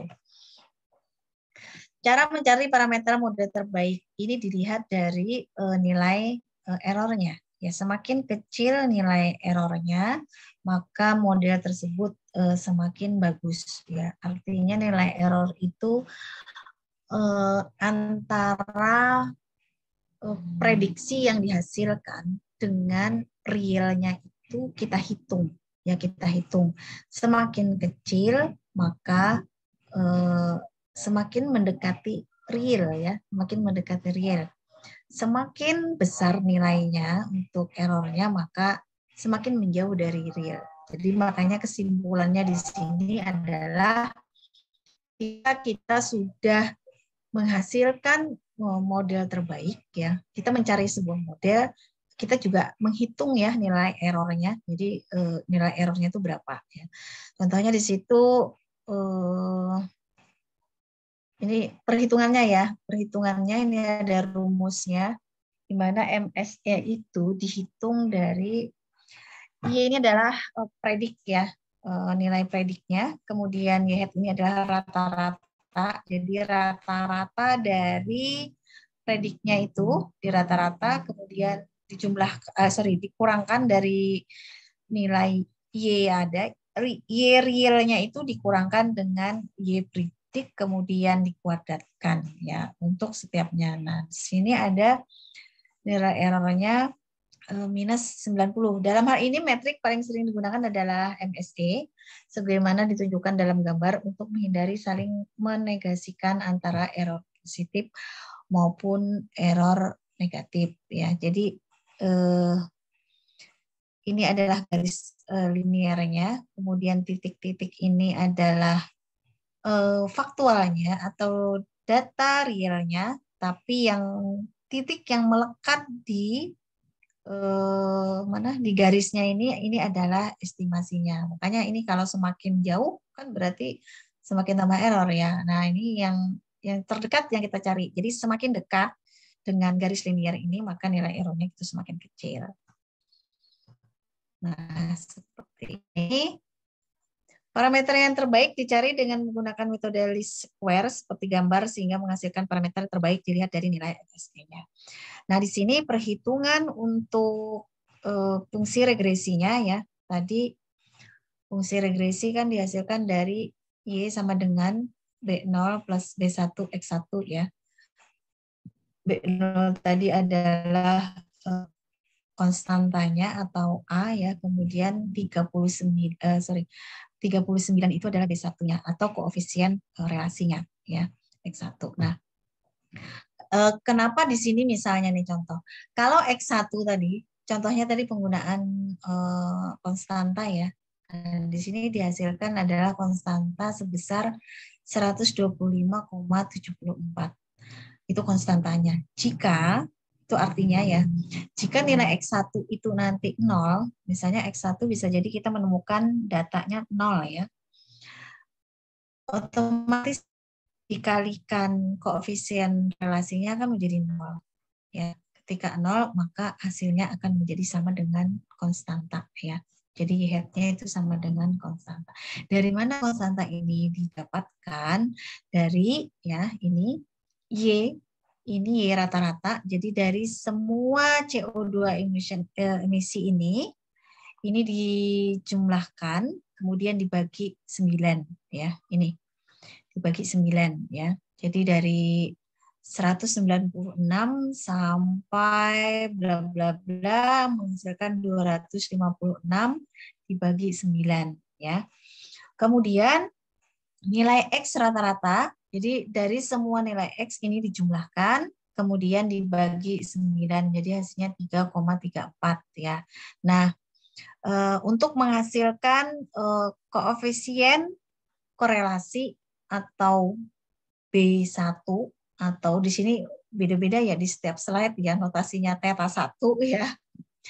Itu rumusnya, jadi dari tadi rumusnya seperti ini, tinggal kita masukkan saja ya, kita masukkan aja, kita hitung, kita kurangkan untuk setiap X, kita kurangkan dengan rata-ratanya. Untuk setiap Y, kita kurangkan dengan rata-ratanya. Begitu seterusnya ya. Menghasilkan 125,74 untuk konstantanya, kemudian plus 39 X1. Artinya apa? Artinya cara bacanya adalah konstanta sebesar 125,74, itu artinya jika ya, jika nilai X1 atau di sini engine size-nya itu sama dengan 0, maka estimasi CO2 sebesar 125,74. Itu untuk menghindari misalnya X1-nya itu sama dengan 0 ya. Misalnya ada data yang bernilai 0 ya. Itu maksudnya pengertian dari fungsi regresi yang dihasilkan, ya Y sama dengan 125,74 plus 39 X1. Kemudian maksudnya plus 39 X1 itu adalah koefisien regresi bernilai plus 39, artinya jika variabel X, dalam hal ini engine size, meningkat 1 saja, maka estimasi CO2-nya akan meningkat sebesar 39. Itu kalau plus. Tapi kalau minus berarti kalau menurun 1, maka dia akan menurun sebesar 39. Contohnya seperti itu. Jadi plus itu menandakan semakin meningkat engine size, maka ya bisa kita simpulkan di sini, semakin meningkat engine size, maka semakin meningkat juga kadar CO2 yang dihasilkan. Tapi semakin menurun engine size, maka semakin menurun juga kadar CO2-nya. Kira-kira seperti itu ya. Kalau kita artikan apa sih maksud dari persamaan regresi yang dihasilkan ini ya. Nah, ini tadi ketemu ya hasilnya. Nah, kemudian tadi 125 plus 39 X1. Nah, kita masukkan aja tuh, udah ketemu kan hasil persamaan regresinya. Jadi di situ 125, ini mungkin dibulatkan ya. Tadi kan harusnya 125 ya. Jadi kayaknya ini dibulatkan ke bawah. Plus 39 X1. X1-nya dari mana? Itu 2,4 ya. Yang mau kita predik ya. Y-nya yang mau kita predik 2,4 dikalikan 39 menghasilkan 218,6. Jadi dari contoh itu predik yang dilakukan menggunakan persamaan regresi ya. Jika engine size-nya itu bernilai 2,4, maka prediknya adalah 218,6. Kira-kira seperti itu cara bacanya. Suara saya masih kedengaran? Cek, Masih, cek. Bu. Masih ya. Oke. Ini kita ke hand-on. Tadi kayaknya sudah ya, Mas? Untuk yang regresi linear sederhananya belum, Bu. Tadi hanya ini yang default cross validation. Oh, baru sampai di situ ya. Iya, Bu. Oke, Soalnya ada ini 3. saya jelas. Oke. Ini saya jelaskan dulu sampai habis ya. Nanti baru Siap, Bu. hand-on-nya dijelaskan ya, dilanjutkan lagi. Ini saya lewati aja. Sekarang kita masuk ke regresi linear jamak. Regresi linear jamak jika X-nya lebih dari 1 ya. Contohnya, efektivitas variabel-variabel bebas terhadap prediksi. Misalnya apakah kegelisahan, kehadiran dosen, jenis kelamin punya efek pada kinerja ujian mahasiswa. Jadi yang prediktor di sini adalah kegelisahan, kehadiran dosen, dan jenis kelamin. Ya. Kemudian yang mau kita predik itu adalah kinerja ujian mahasiswa. Jadi apakah misalnya nih ujian mahasiswa itu tergantung kepada apa saja. Apakah dia gelisah hasilnya menjadi jelek, misalnya apakah misalnya dosennya sering tidak hadir, akhirnya mahasiswanya tidak mendapatkan knowledge yang cukup sehingga ketika ujian mereka nggak ngerti soalnya jawabannya apa gitu ya. Kemudian apakah mungkin juga jenis kelamin mempunyai efek ya, misalnya nih jenis kelamin perempuan itu kinerja ujian mahasiswanya lebih baik daripada laki-laki misalnya ya. Karena mungkin yang perempuan itu rajin ya belajar, tapi kalau yang laki-laki mungkin nggak belajar sehingga hasil ujiannya jelek. Nah, itu adalah variabel-variabel yang dibutuhkan ketika kita melakukan sebuah prediksi. Jika variabel X itu tadi variabel bebasnya itu banyak, maka kita menggunakan regresi linear variabel jamak ya. Prediksi dampak atau perubahan, seberapa besar kenaikan penurunan tekanan darah terhadap kenaikan penurunan BMI dari pasien. Saya nggak tahu BMI itu apa. Mungkin ini orang-orang kesehatan ya. Bobot kayaknya ya ini ya. Bobot berat badan sepertinya ya. Itu contohnya ya. Nah, ini contohnya tadi masih dataset yang sama ya tentang prediksi CO2, tetapi variabelnya yang kita gunakan banyak. Ada engine size, cylinders, kemudian fuel consumption, ya. Itu yang akan dijadikan prediktor, ya, untuk memprediksi nilai CO2-nya. Ini masih rumus yang sama untuk menghitung MSE-nya untuk errornya ya. Regresi linear jamak juga menggunakan metrik kesalahan ya, di mana MSI itu adalah selisih antara prediksi dengan nilai aktual variabel tak bebas sebagaimana ditunjukkan pada gambar 10 ya di sini. Y ini adalah hasil prediksi, kemudian Y hat ini adalah kebalik. Ya, ini nilai aktualnya ya, seperti itu. Ini untuk estimasi parameter regresi linear variabel jamaknya. Ini cara mengestimasi parameter tetanya di situ, least square. Ini ada beberapa operasi aljabar linear. Kemudian untuk mengoptimalkannya, kita bisa menggunakan gradient descent, di mana metode ini digunakan kalau misalnya dataset itu sangat besar ya. Tapi kalau 10.000 baris cukup dengan operasi aljabar linear yang tadi ya. Jadi tidak ada gradient descent-nya. Ini untuk rumus regresinya untuk variabel jamak ya. Nah, tadi contohnya ya. Tadi hasilnya ini contohnya sepertinya langsung tidak ada perhitungan ya, langsung dituliskan di sini. Yang jelas di sini ada variabel X1, X2 dan seterusnya ya. Ini kebetulan yang dicontohkan cuma 2 ya, berarti cuma engine size dan cylinder. Berarti di sini X1 dan X2 ya. X1 ini adalah engine size, kemudian cylinder ini X2 ya. Seperti itu. Jadi perumusannya misalnya tadi menggunakan hasil persamaan regresi tadi dihasilkan 214,1. Jadi jika terdapat engine size dan cylinders bernilai 2,4 dan 4, maka CO2-nya sebesar 214,1.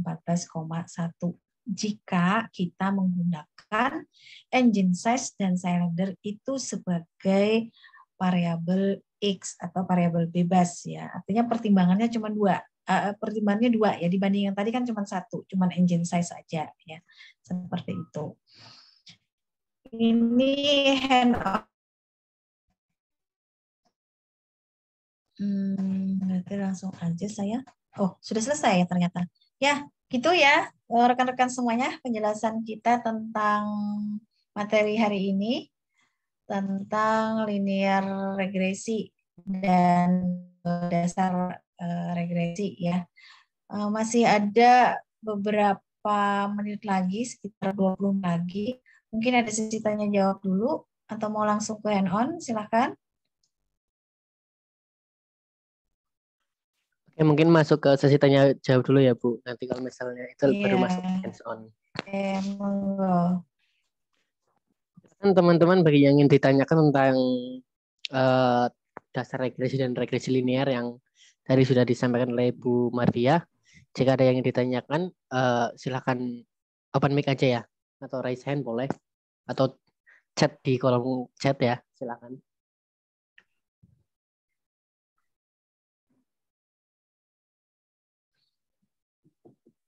Silakan. Yuk teman-teman ditanyakan kalau misalnya ada yang bingung ya.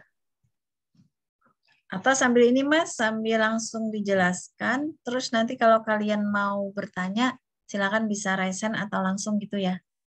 Saya khawatir ini baterai saya habis ini soalnya masih mati lampu Mas dari tadi. Oke Bu, siap.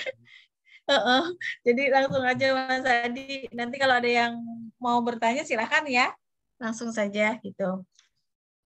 Oke, kita ya teman-teman ya, saya izin share screen. Kalau misalnya nanti di tengah-tengah ada yang ditanyakan, langsung speak up aja. Ya. Oke, saya share screen.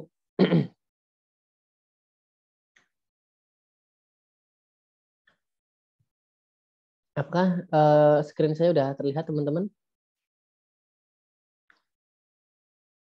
Sudah, Mas. Oke, siap. Kita lanjutin yang tadi ya. Kita baru masuk yang ini file yang pertama. Nah, kita lanjut yang tadi. Ini tadi untuk menampilkan isi dari variabel Y atau target tadi ya. Menampilkan 10 baris pertama. Terus selanjutnya kita masuk ke pembagian data yang sempat sudah saya tadi jelaskan tentang data train dan validation split. Oke. Di sini untuk split data kita menggunakan library ya. Dari scikit-learn model selection ini kita import fungsi train test split. Ini fungsinya ya dari scikit-learn. Oke, kita bikin 4 variabel. Ada xtrain, xtest, ytrain, ytest. Pokoknya kalau yang train itu untuk data latih, yang tes itu untuk data uji ya, untuk testing.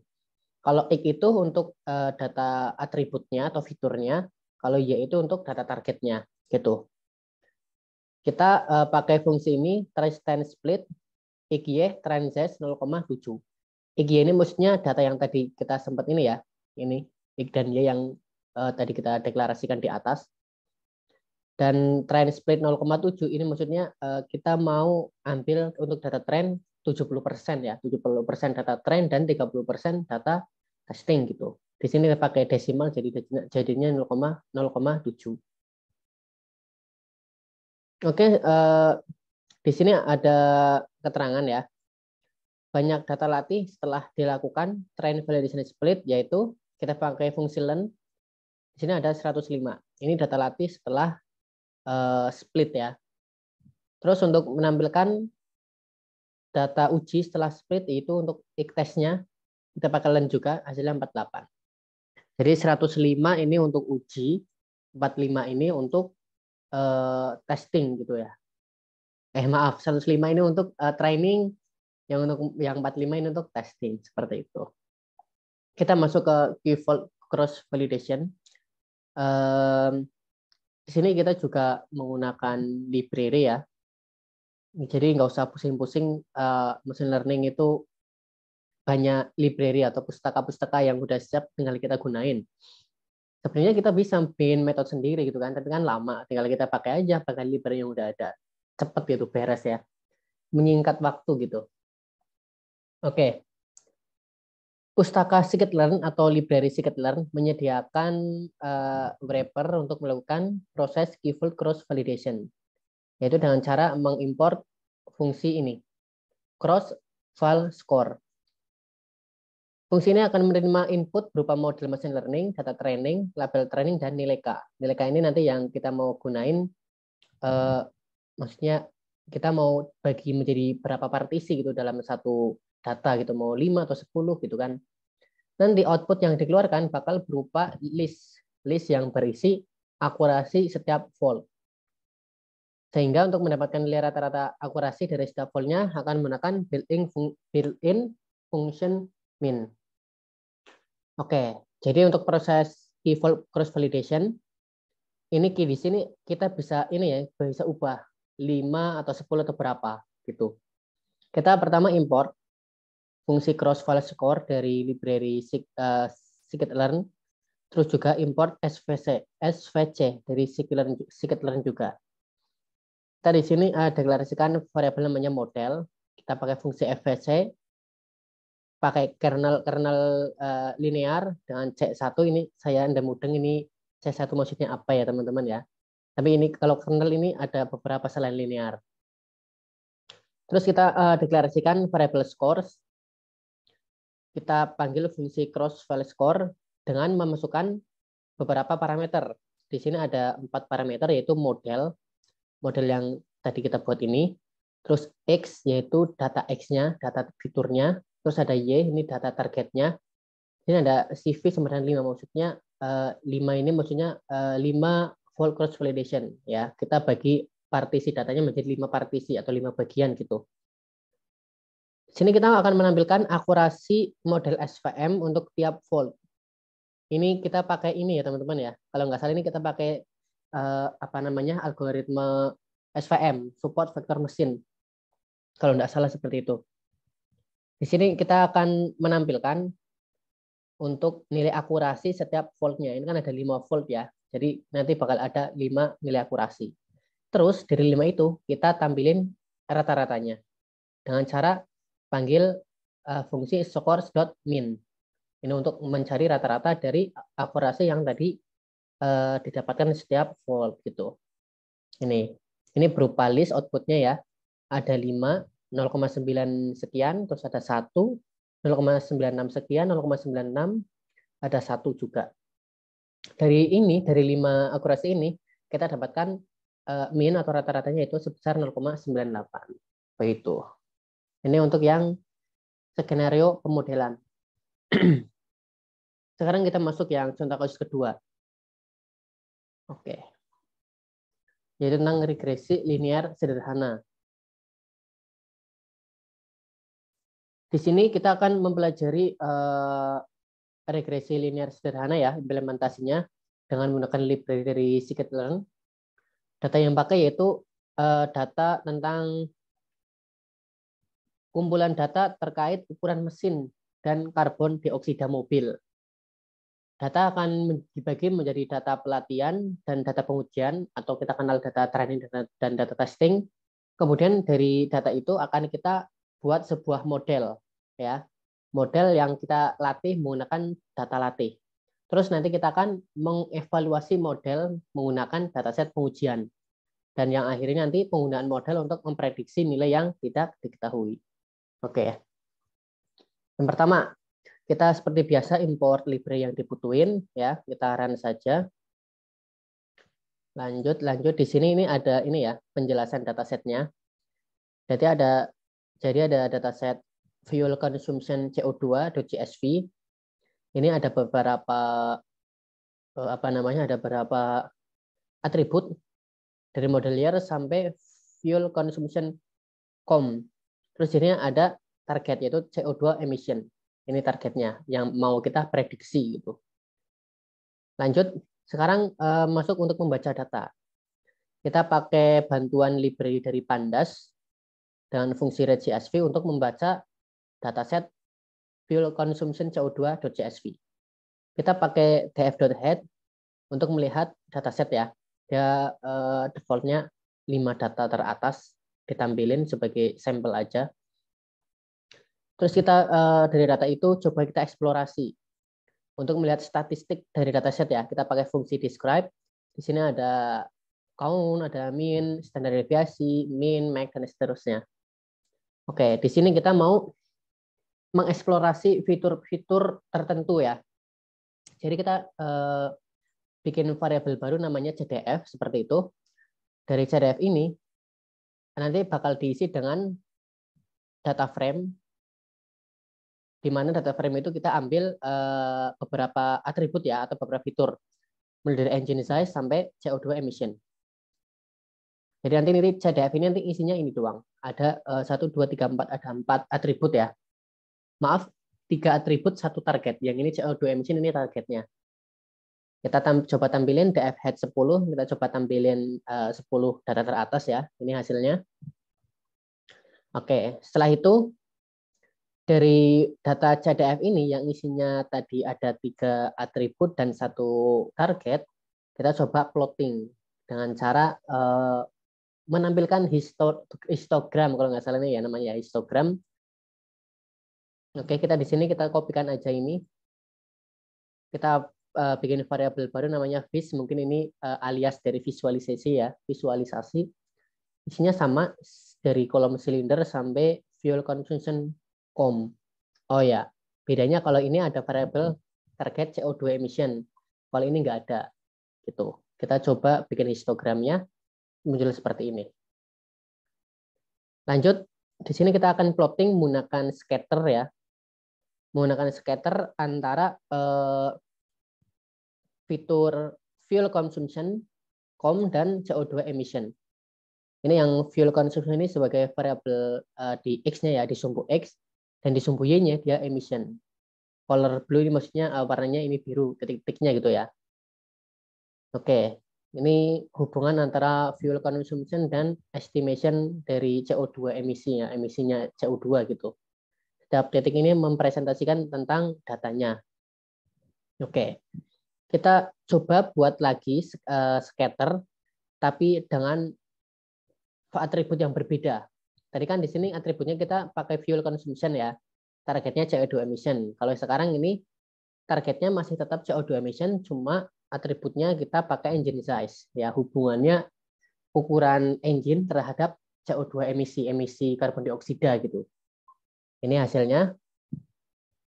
Oke. Sekarang praktik untuk memplotting silinder dengan emission untuk melihat hubungan linearnya. Sini di komen ya. Ada komen, maksudnya ini tanda ini kan dia maksudnya komen. Oke. Coba.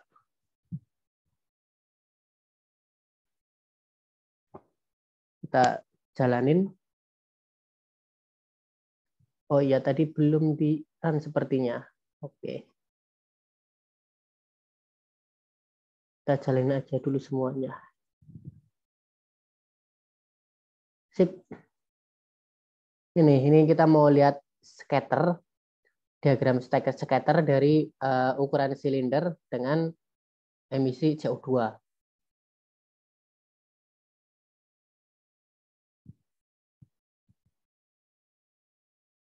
Oke. Sama seperti ini tadi ya teman-teman ya. Kita lewati aja. Oke. Di sini untuk pembuatan dataset pelatihan dan pengujian.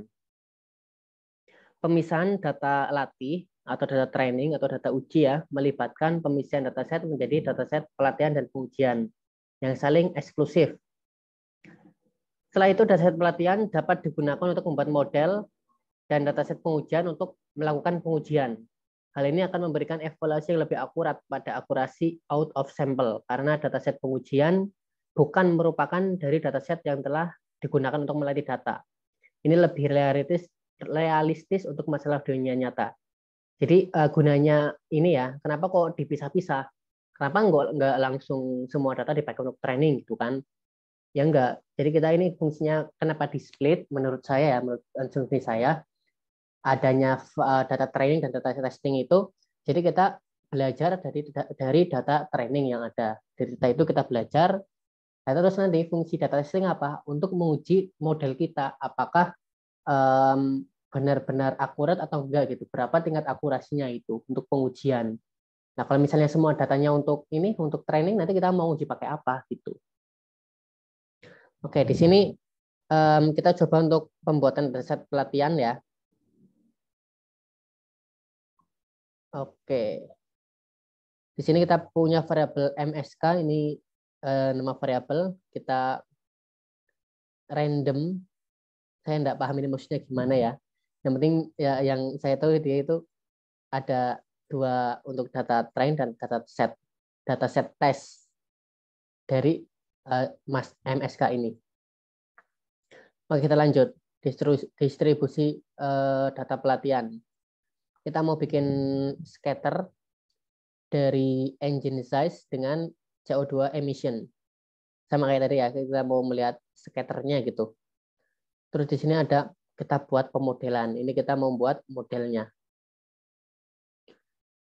Kita menggunakan fungsi linear model dari library scikit-learn. Kita pakai variable regression atau REGR, maksudnya regression ya. Kita panggil ini fungsi linear regression dari fungsi yang tadi kita import. Terus di sini kita deklarasikan train X dan train Y. Train X ini untuk data atribut ya, yang Y ini untuk target. Ini kita proses casting. Train engine size ini menjadi NumPy array.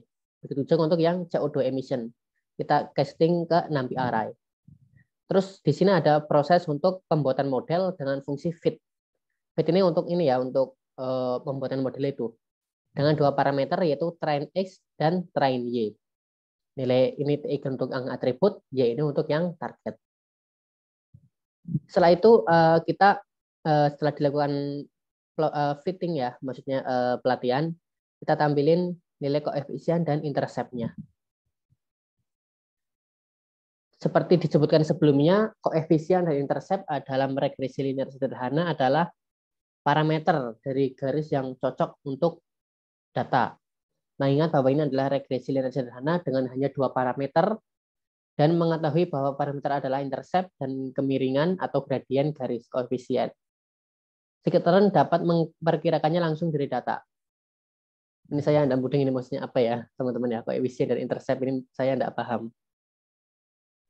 Oke, kita langsung. Jadi yang ini Mas, yang koefisien itu yang tadi kan rumusnya persamaan regresi itu kan Y sama dengan B0 plus B1 kali X1 ya. Yang B0-nya tadi itu koefisien atau konstanta. Kalau di sini bilangnya intercept ya, gitu. Kemudian yang B1 itu adalah koefisien regresinya gitu. Kalau disamakan dengan teorinya tadi ya.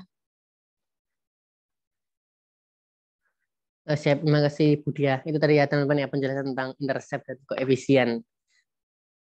Masih berhubungan dengan formula untuk regresi linear sederhana. Oke, sekarang kita berusaha untuk plotting model ya.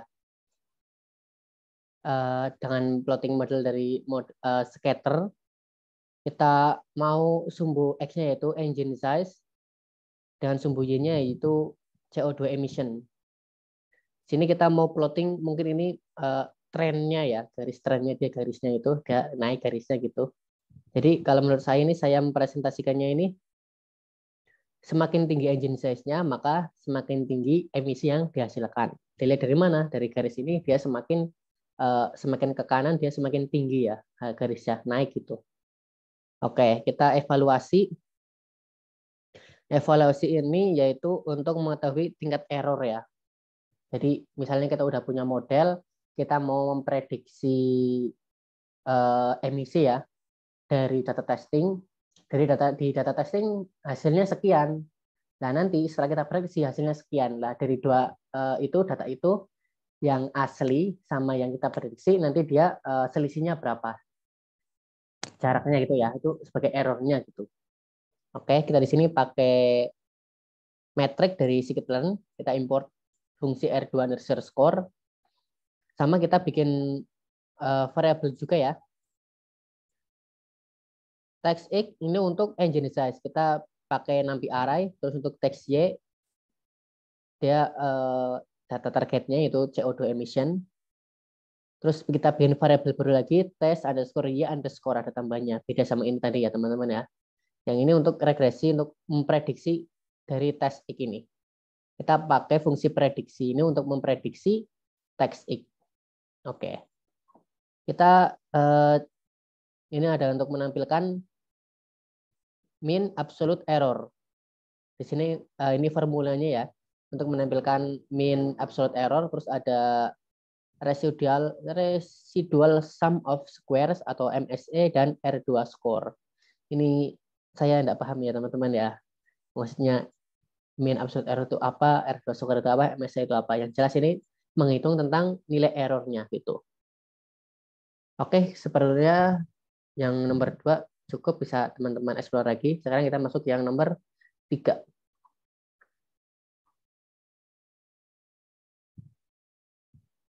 Oke, sekarang beralih ke regresi linear jamak. Jadi kan kalau misalnya kita pakai regresi linear sederhana kan cuma ini ya, cuma satu faktor penentunya gitu kalau tidak salah. Sekarang linear jamak, variabel jamak. Jadi penentunya itu lebih dari satu gitu.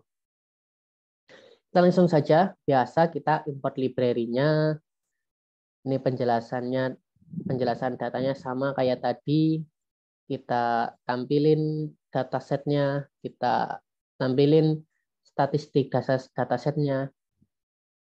Terus ini kita ambil 3 atribut dan 1 fitur dari dataset yang terdiri dari beberapa fitur ini ya. Kita cuma ambil 3 atribut saja. Kita tampilin 10 data paling atas, seperti ini datanya. Terus dari situ kita bikin variabel baru untuk menampung 4 atribut tanpa data target ya. Kita tampilin histogramnya seperti ini. Oh maaf, sama ini saya agak nggak kelihatan ini. CO2 emission ternyata masuk juga, berarti sama kayak tadi ini ya. Ini kan target ya teman-teman ya. Kalau yang lain kan atribut gitu. Kita tampilin histogramnya. Setelah itu kita plotting sama kayak sebelumnya, plotting pakai scatter. Kalau di sini hubungan fuel consumption dan emission. Di sini juga untuk plotting yaitu engine size dan emission, hubungan antara ukuran engine dengan emisi itu. Terus kita scatter juga ukuran silinder ruang pembakaran dengan emisi. Mungkin kalau ruang pembakarannya lebih luas, nanti emisi yang dihasilkan lebih banyak mungkin ya.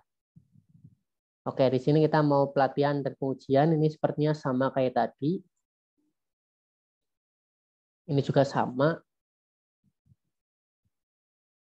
Oke, ini yang tadi ini plotting scatter engine size, ukuran engine mesin dengan emisi yang dihasilkan. Yang ini fuel consumption, maksudnya pemakaian bahan bakar dengan emisi yang dihasilkan. Terus ini ada scatter dari silinder, ruang silinder bahan bakar, ruang pembakaran maksud saya, dengan emisi. Oke, ini sama kayak sebelumnya ya, kayak yang tadi file 2, plotting secara scatter dari masing-masing atribut terhadap fitur ya. Kita masuk ke pemodelan. Di sini kita masih pakai linear model. Kita bikin variabel namanya regression atau EGR. Kita panggil linear regression ya. Ini nama kelasnya. Kita bikin data namanya train X dan train Y. Train X isinya numby array dari atribut engine size, dan train Y numby array dari target CO2 emission. Terus kita lakukan fit atau pelatihan model menggunakan data train dan data testing tadi itu ya. Train X dan train Y. Maaf, bukan data testing tapi data latih yang ini fiturnya, bukan atribut. Dari model yang sudah kita latih ini, kita tampilin koefisien dan intercept-nya. Sama seperti tadi. Kita lanjut untuk plotting model ya. Di sini kita mau plotting model antara engine size dengan emission. Grafiknya trennya dilihat dari garisnya, dia semakin ke kanan semakin naik, yang artinya apa? Semakin besar, semakin luas engine size, ukuran engine ya, maka emisi yang dihasilkan semakin tinggi juga gitu. Cek. Udah masuk suara saya? Sudah Ibu. Oh ya, tadi kelempar lagi Mas. Oke siap Bu, mati lampu ya Bu. Udah baru nyala, cuman malah koneksinya sekarang yang mati lagi. Oh, hari ini belum lagi besok ini gimana sampai malam. Besok 2 kelas ya Bu ya. Oh iya, besok itu materinya berarti ini ya Mas? Materinya ini Bu ya. Oke. Oke, kita tinggal satu ini Bu yang evaluasi belum. Oh, MSA-nya. Tadi gini Mas, tadi yang nggak ada grafiknya. Naik ke atas sedikit. Oh. Nah, ini saya sampaikan ya. Yang garis merah itu adalah titik-titik prediksi ya, titik-titik prediksi. Kemudian yang biru-biru ini adalah realnya. Jadi seberapa jauh di sini ya antara prediksi dan data aktualnya. Makanya kan di slide tadi kan kelihatan ya, ini ada yang jaraknya jauh, ada yang dekat ya. Jadi semakin mendekati garis ini, berarti kan itu semakin tepat prediksinya. Nah, kenapa tadi di atas kan tadi Mas Adi melakukan beberapa ini ya terhadap data ya, memplotting atas kayaknya tadi grafiknya yang banyak tadi lagi. Nah, ini kan dicoba-coba nih. Ada yang X-nya menggunakan fuel consumption COM ya, kemudian untuk memprediksi atau targetnya CO2 emisi ya. Kemudian, nah ini kan terpisah jauh-jauh ya. Kemudian bawah lagi, yang bawah cylinders ya, sama udah tadi atas. Nah, kalau kayak gini, ini nggak bisa regresi linier. Ya, karena apa? Tidak menghasilkan persamaan garis linier, tidak menghasilkan persamaan garis lurus. Ya, jadi kenapa di situ tidak digunakan ya cylinders itu sebagai X untuk menentukan target CO2 emisinya? Karena plottingnya, jadi sebelum kita melakukan pemodelan, itu memang kita harus memvisualisasikan dataset yang kita miliki. Jadi kita ibaratnya kita coba dulu nih, kalau misalnya X-nya yang ini, nanti Y-nya yang ini, kan kalau Y kan tetap ya, kalau X-nya yang ini nanti Y-nya seperti apa, nanti diplot dalam bentuk grafik, kira-kira ada hubungan atau tidak. Kalau memang tidak ada hubungan garis lurus, ya berarti tidak bisa diselesaikan dengan algoritma regresi linier. Ini nanti bisa jadi menggunakan algoritma non-linier yang bentuknya itu meliuk-liuk. Itu non-linier ya. Jadi kan dari sini kan kelihatan tuh titik-titiknya kan jauh-jauh. Ini bisa meliuk-liuk ini nanti. Nah, kira-kira seperti itu. Ya, sebagai gambaran aja. Jadi sebelum melakukan pemodelan, alangkah baiknya kita mencoba dulu ya, mempelajari dataset dari fitur-fitur ya, tentu saja fitur-fitur yang ada nanti akan menghasilkan regresi apa tidak. Jadi sebenarnya kalau kita misalnya mau penelitian nih menggunakan regresi linier gitu, bla bla bla untuk kasus apa, ternyata setelah divisualisasi nggak cocok buat linear sederhana, berarti harusnya ini kasus ini non linear gitu. Jadi memang kita harus melakukan visualisasi dulu di awal sebelum kita memutuskan untuk menentukan melakukan pemodelan dengan pendekatan apa, seperti itu ya. Kira-kira begitu penjelasan tambahan dari saya. Ini waktunya juga sudah udah lewat ya ini Mas Adi. Mungkin bisa kita tutup ya, atau ada mau yang bertanya?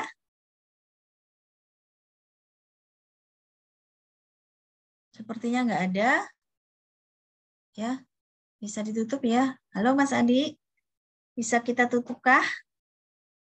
Siap Bu, maaf Bu. Tadi habis ngambil charger. Nggak Laptopnya apa-apa. tinggal sedikit.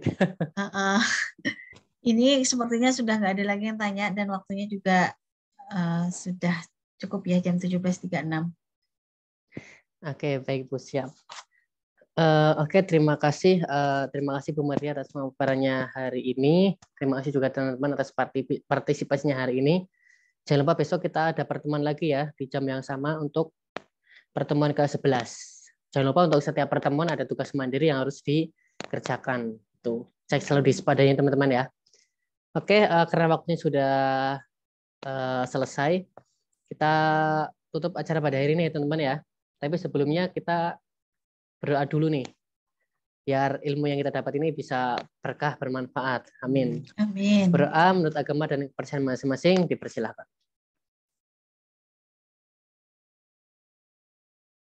Cukup? Terima kasih Budia, terima kasih teman-teman atas partisipasinya hari ini. Kita cukupkan. Wassalamualaikum warahmatullahi wabarakatuh. Waalaikumsalam warahmatullahi wabarakatuh. Terima kasih Mas Adi dan rekan-rekan semua. Mohon maaf hari ini karena banyak trouble ya. Mudah-mudahan besok